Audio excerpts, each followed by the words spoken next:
चलिए आज एक ऐसी साइकोलॉजिकल कहानी की बात करते हैं जो शायद आपके सोचने का नजरिया ही बदल दे।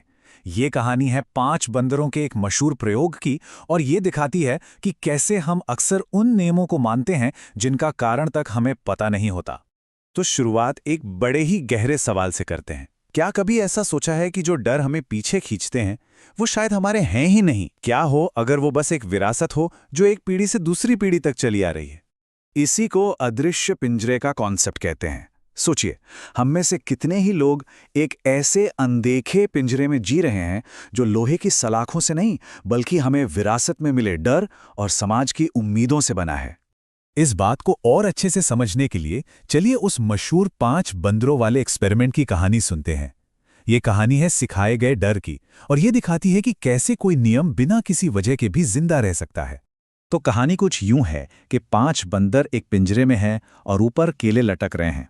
जैसे ही कोई बंदर सीढ़ी चढ़ने की कोशिश करता है, सब पर बर्फीला ठंडा पानी डाला जाता है। धीरे धीरे बंदर सीख जाते हैं कि सीढ़ी चढ़ना मना है। वो खुद ही एक दूसरे को चढ़ने से रोकने लगते हैं। अब एक एक करके पुराने बंदरों को नए बंदरों से बदला जाता है। नया बंदर आता है, सीढ़ी चढ़ने की कोशिश करता है और बाकी बंदर उसे पीट कर नीचे उतार देते हैं।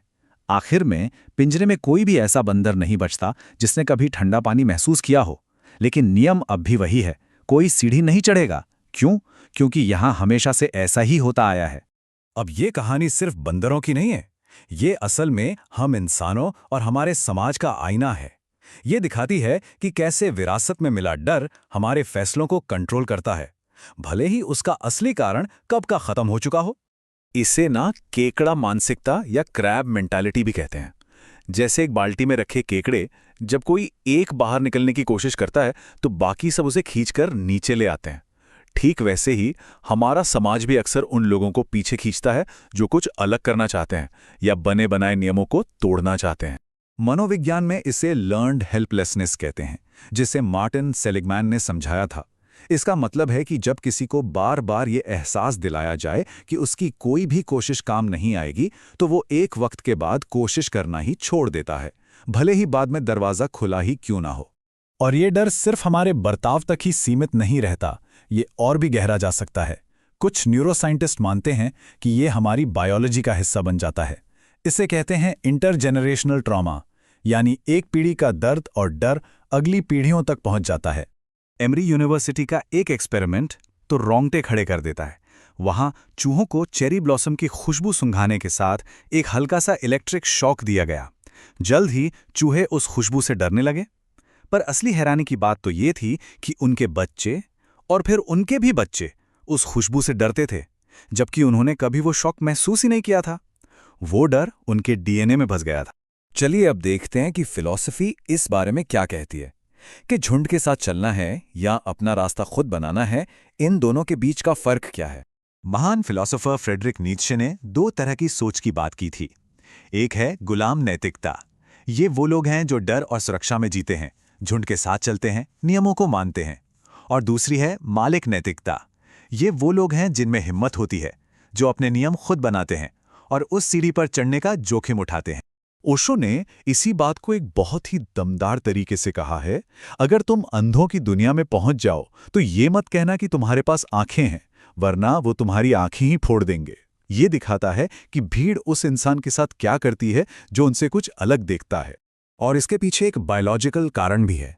रॉबर्ट ग्रीन अपने अनुरूपता के नियम में बताते हैं कि हमारा दिमाग सामाजिक तिरस्कार को फिजिकल पेन की तरह महसूस करता है। इसीलिए अकेले खड़े होना इतना मुश्किल लगता है, क्योंकि इसमें सच में दर्द होता है।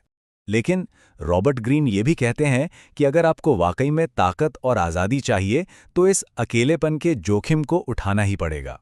तो अब आते हैं इस पूरी कहानी के सबसे बड़े, सबसे चौंकाने वाले सच पर, वो सच जो सब कुछ बदल देता है। सच ये था कि वहां कोई ठंडा पानी था ही नहीं। वो पानी का छिड़काव तो कब का बंद हो चुका था। वो सजा जिसने डर का ये पूरा खेल शुरू किया था, अब मौजूद ही नहीं थी। मतलब वो डर बस एक भूत था, एक याद थी।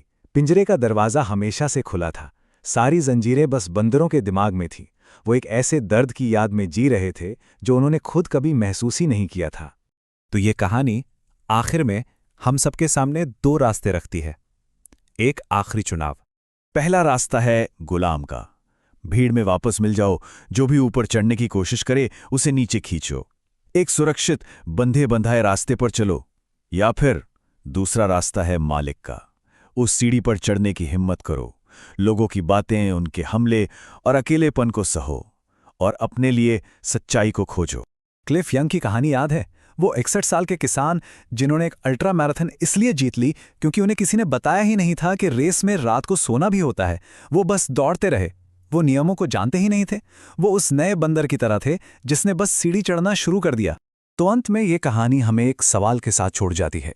क्या सिर्फ सुरक्षित रहना ही जिंदा रहना है, या असली जिंदगी उन सीमाओं को तोड़ने में है जो हमें विरासत में मिली हैं? इसका जवाब तो हर किसी को अपने अंदर ही खोजना होगा।